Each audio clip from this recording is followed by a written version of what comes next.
عليكم، اهلا ومرحبا بكم في قناه سوبر ليزي.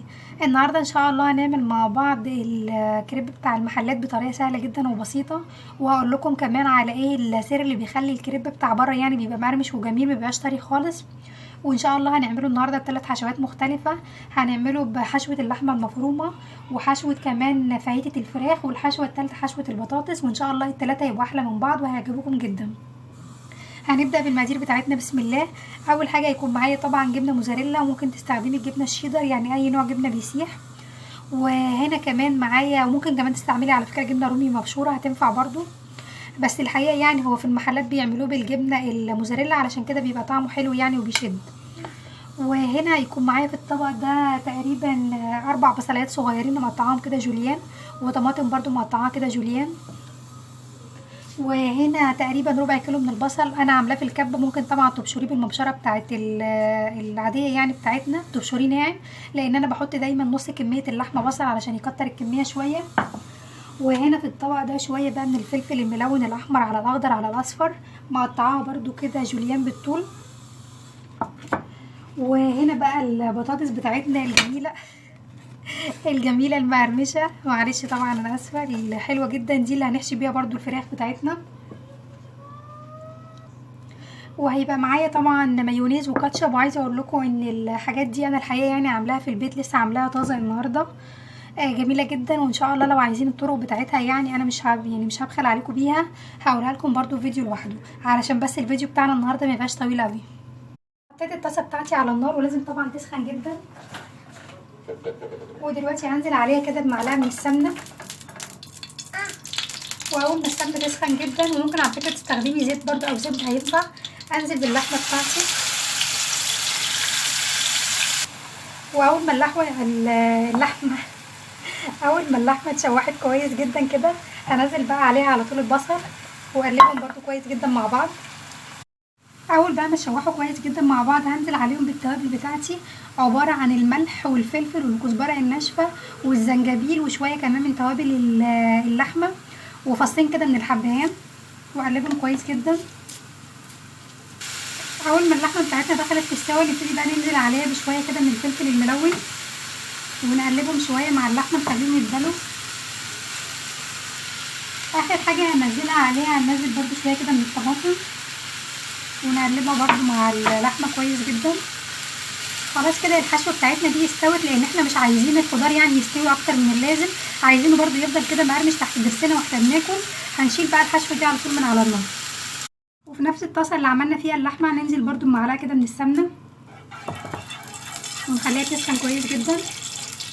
اول ما السمنه تسخن بقى هننزل عليها شرايح الفراخ بتاعتنا. طبعا مش هنقلبها دلوقتي خالص، هنخليها كده لمده دقيقتين لغايه لما تاخد صدمه علشان ما تنزلش ميتها. بعد ما الفراخ اتشوحت هنزل عليها بقى بالبصل يدبل كده برده معاها. ودلوقتي هننزل كمان بالفلفل يتشوح كويس جدا مع الشاورما او الفاهيتا بتاعت الفراخ بتاعتنا. واخر حاجه بقى هنزل بالملح والفلفل، وكمان شويه كده من الصويا صوص، يعني تقريبا كده معلقتين مش كتير، علشان برضو هي مالحه. خلاص كده هي استوت وتمام، مش هسويها اكتر من كده عشان برضو الخضار اللي انا حطيته ده يفضل مقرمش وما يموتش قوي كده جوه الفاهيتا بتاعتنا.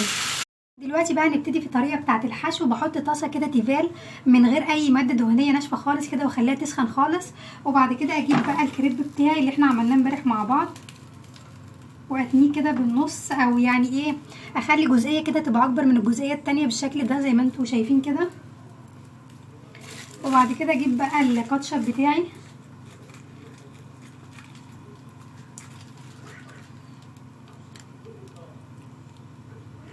احط قطعه، ونحط كمان شويه كده من الجبنه الموزاريلا. بس عايزه اقول لكم ان النار يعني المفروض انها تبقى هاديه علشان ما يتلسعش مننا، تبقى هاديه على الاخر. ونحط بقى شويه كده من الشاورما بتاعه الفراخ. بتحطي طبعا الكميه بقى اللي انت عايزه تعمليها، يعني كتير صغير بقى قليل زي ما انت عايزه، اهو بالشكل ده.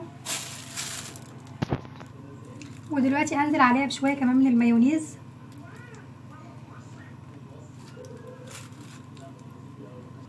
اول بقى ما خلصنا الحشوه حطيت كمان شويه كده بسيطه من الكاتشب من فوق. هبتدي بقى دلوقتي اتني الكريب بتاعي بالشكل ده كده، وزي ما قلت لكم على نار تكون هاديه خالص. وبعد كده اتني برضو الجزئيه دي كده كويس كده، بس هو طبعا سخن جدا يعني، على قد ما اقدر كده اتنيها اهو بالشكل ده. وافضل بقى مخليها على النار الهاديه دي لغايه لما الجبنه الموزاريلا اللي احنا حاطينها دي تسيح. وبالهراسه بقى بتاعه البطاطس دي وابتدي اضغط عليه ضغطه خفيفه جدا، بس طبعا ما تضغطيش جامد، لان انت لو ضغطتي جامد الحشوه دي كلها هتخرج بره. واول ما نحرك الكريبايه بتاعتنا كده وتعمل شخلله في الطاسه بتاعتنا يعني كده، شايفين الصوت ده؟ هي كده خلاص قرمشت من تحت. هبتدي بقى دلوقتي اقلبها على طول اهو. دلوقتي هنحشي برضو الحشوه التانية بتاعت اللحمه المفرومه، برضو هنتني الكريبايه بتاعتنا كده بالشكل ده، ونحط عليها شويه كده من الجبنه الموزاريلا، وشويه كمان من اللحمه المفرومه اللي احنا عملناها مع بعض، اللي هي التعصيجه الجميله اللي احنا عملناها دلوقتي. وننزل بقى برشه كده من الكاتشب، ورشه كمان من المايونيز. شايفين الجمال؟ الحاجات دي احنا طبعا عاملينها في البيت بجد في منتهى الجمال، مفيش فرق بينها خالص وبين الجاهز.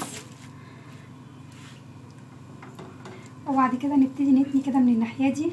وعايزه اقول لكم ان انا يعني معليه النار سنه، مش اللي هي هاديه قوي يعني، لا فوق الهاديه بحاجه بسيطه.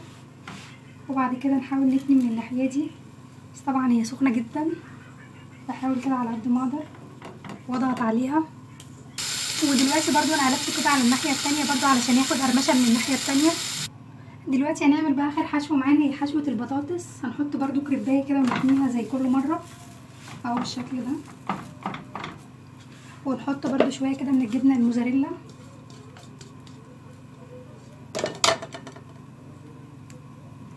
وكمان هنحط شويه كده من الطماطم، يعني حاجه بسيطه مش كتير برضو علشان العجينه بتاعتنا ما تدوبش قوي يعني بتاعه الكريب. وكمان شويه كده من البطاطس،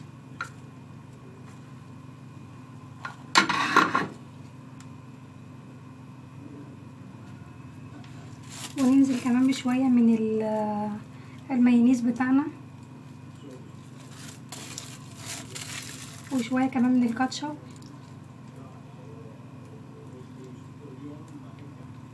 ونبتدي برضو نتني الطرفين على بعض، نتني كده الطرف الاولاني ونضغط عليه برضو بالشكل ده، وبعد كده نتني عليه الطرف التاني بالراحه خالص كده، ونضغط برضو على النار اللي هي الهاديه يعني، بس مش قوي زي ما قلت لكم.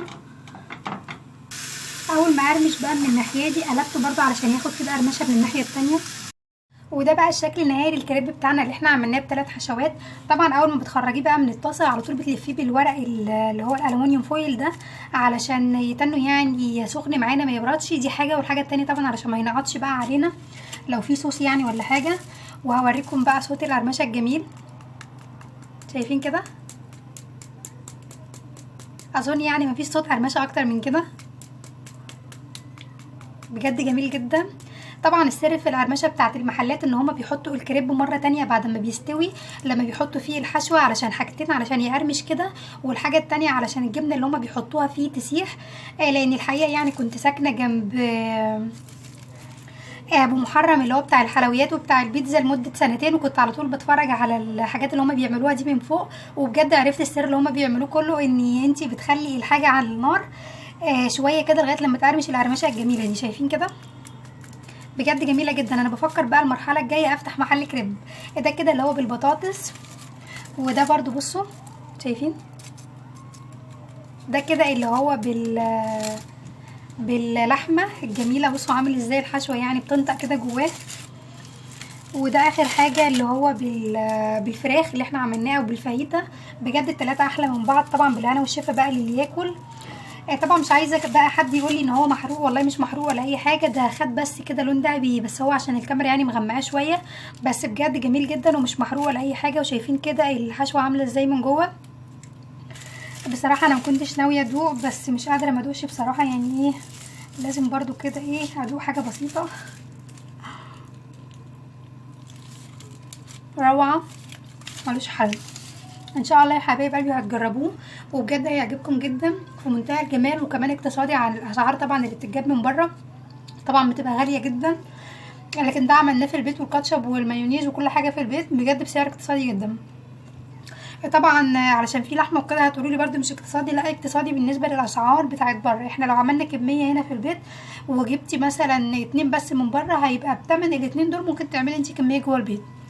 وبالهنا والشفا ليكم كلكم يا حبايب قلبي. لو عجبتكم بقى الوصفه دي النهارده، يا ريت بقى متنسونيش في لايك للفيديو علشان ينتشر لاكبر عدد من الناس، وكمان اشتراك للقناه وتفعيل الجرس علشان ان شاء الله يوصل لكم اشعار بكل جديد. بحبكم في الله، اشوفكم بقى ان شاء الله يا حبايب قلبي في فيديو جديد.